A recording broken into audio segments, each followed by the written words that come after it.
viete, že keď naše firmy pred 6 rokmi dosiahli nejaký obrat, ja som uvažoval, čo so svojím životom. Kládol som si túto otázku a v tom čase prišla ponuka niekoľkých spoločností, že naše spoločnosti odkúpia.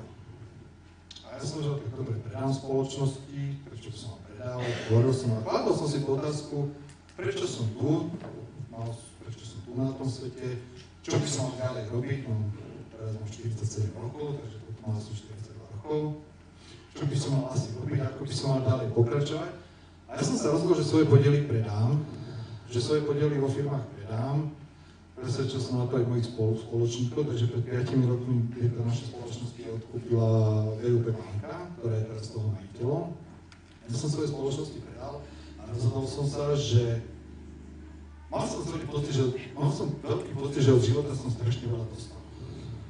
Som relatívne zdravý, mám krásne deti, milujúcu manželku, mám relatívne dosť peňazí, mám strašne veľa som mal pocit, že som od života dostal. A ja mám pocit, že keď som od života dostal, že som to tomu životu mal aj vrácať. Že nevznikne taká nerovnováha.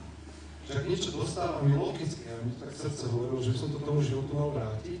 Preto som sa rozhodol, že tie svoje podiely predám, preto som sa rozhodol, že vybudujem túto neziskovú organizáciu Dobrý aniel a že časť svojich peňazí a aj svojho mám manažerských skúseností budem práve venovať charite a vybudovali sme neziskovú